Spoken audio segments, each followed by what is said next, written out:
Que la paix soit surtout bien guidée. Aux Marocains et aux Algériens. Il ne faut pas se laisser avoir. Il ne faut pas se laisser entraîner dans une guerre.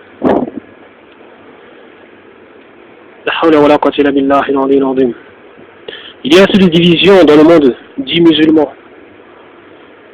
Il faut éviter la bêtise. Franchement, les gens sont prêts à s'entretuer pour des affaires tribales, ethniques, mondains. Ils sont prêts à ne pas accueillir l'autre parce que ça trouve que ça n'a pas assez à manger. Mais pour la cause de Dieu, les gens sont apeurés, n'osent même pas dire un mot. Voilà. Franchement, il faut éviter de tomber dans le piège des monafiqines et des kuffars de manière générale. Franchement, c'est pathétique. C'est pathétique. Quand on voit des gens qui... Il ne faut pas se laisser entraîner dans une guerre. Voilà, par des gens qui s'autorisent à prendre les commandements d'Allah, tabaraka wa ta'ala, à les mettre à la poubelle, à placer leur passion au-dessus des commandements d'Allah. Ou des commandements d'Allah, ils ne prennent qu'est-ce qui les arrange et se montrent comme si, voilà, ça n'avait guère non plus d'importance.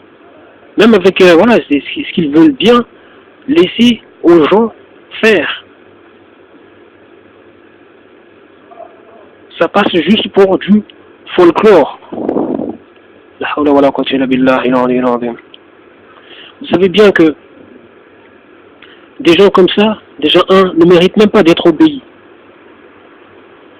Ok, par des croyants et des croyantes. Allah rappelle bien dans son livre en disant: ô les croyants, obéissez à Allah et obéissez aux messagers et à ceux d'entre vous qui ont le commandement. Donc, Allah ne parle pas,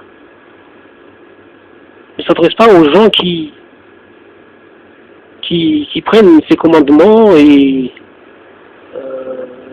veulent marcher dessus ou les mettre à la poubelle ou voilà, ne prennent que ce qui les arrange, etc. Ok. On nous appelle à obéir aux gens qui suivent ces commandements. Donc ne vous laissez pas avoir des gens qui sont vraiment méprisants à l'égard des commandements d'Allah subhanahu wa ta'ala. Que même lorsqu'on vient leur rappeler, ils font quoi? Ils vont vous mettre en prison. Et oui. Donc ne vous faites pas avoir. Il ne faut pas se laisser avoir. Partir dans une guerre. Voilà. Et puis même dans l'avion en question. Déjà, comprenez une chose. Même lorsque les preuves sont là d'une manière évidente, montrant qui a raison et qui a tort, c'est pas pour autant que les gens les suivent, les tiennent acte. Des gens, parce que si voilà, ça ne les arrange pas, les gens s'aveuglent de cela. S'aveuglent de cela, suivent leur passion au nom du tribalisme, etc. Franchement, personnellement, je suis bien placé pour voir ça. À quel point les gens ont tendance à se montrer orgueilleux, alors qu'ils ont tout devant les yeux. Donc, ce n'est même pas la peine de se casser la tête à vouloir démontrer qui a raison, qui a tort. Vous savez, parce que beaucoup de gens s'en fichent complètement de savoir qui a raison, qui a tort. Eux, ils sont juste animés d'une tribalisme, détestent déjà l'autre, ils en ont absolument rien à foutre. Voilà. Même si c'est un de leurs qui s'est montré injuste, il s'en fiche. Ça cherche soi-disant, par exemple, à venger les siens qui ont été même injustes plutôt.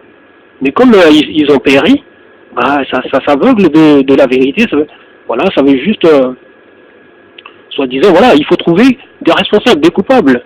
Même quand on sait que c'est soi-même, c'est les nôtres qui sont les coupables. Mais ça va s'aveugler. Vous voyez.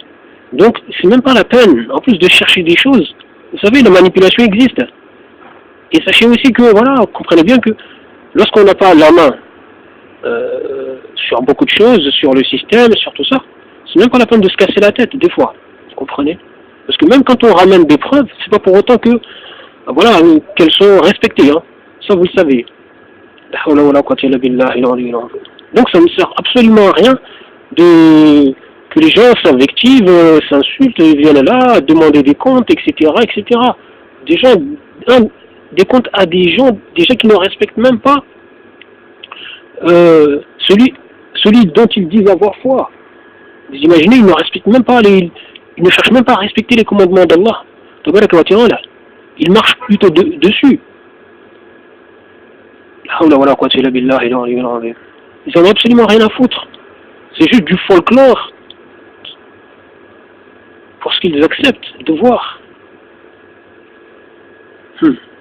Donc, lorsque vous avez des gens comme ça qui ne respectent même pas les commandements d'Allah, en plus osent avoir le pouvoir d'être au pouvoir, sachant la responsabilité que c'est, franchement, faut pas se laisser avoir, ok?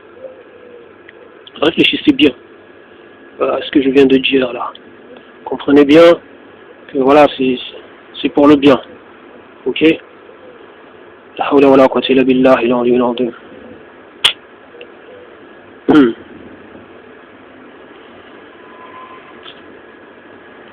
Allah tabaraka ta'ala connaît bien qui est martyr, qui ne l'est pas. Les gens peuvent souhaiter autant qu'ils veulent que leur ou tel soit martyr. C'est pas pour autant que la personne elle est ou sera agréée comme étant martyr. Les gens même peuvent invoquer autant qu'ils veulent. C'est pas pour autant. Allah connaît les œuvres de chacun. Ok? Il faut juste des fois placer espoir. C'est tout. Mais ne venez pas, il y en a pas venir dire ces gens sont shuhada. Arrêtez.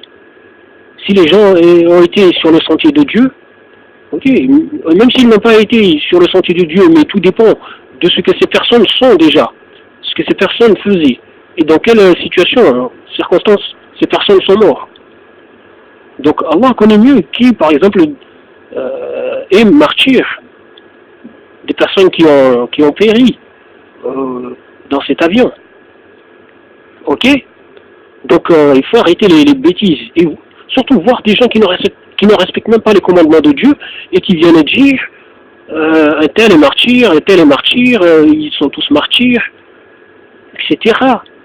Mais martyr par qui les a fait martyr, hein? Parce qu'on dirait que vous ne connaissez pas Allah, vous ne respectez pas ces commandements, vous ne les connaissez pas. Et ça ose venir dire voilà qu'un tel est martyr. Un tel est martyr, oui, ce sont des martyrs. Déjà, il faut déjà respecter les commandements d'Allah avant de venir parler. À moins que ces gens soient dans une autre voie et comme par exemple les catholiques, si un de leurs meurt, par exemple dans une guerre, ils vont dire voilà, il est martyr. Mais pour nous, la personne n'est pas martyr. Ok? Donc voilà, les gens peuvent croire à tout ce qu'ils veulent et se donner espoir, mais c'est pas pour autant. Allah connaît les siens. Voilà, je vous remercie du temps que vous avez pris pour sur ça, et je vous dis salam.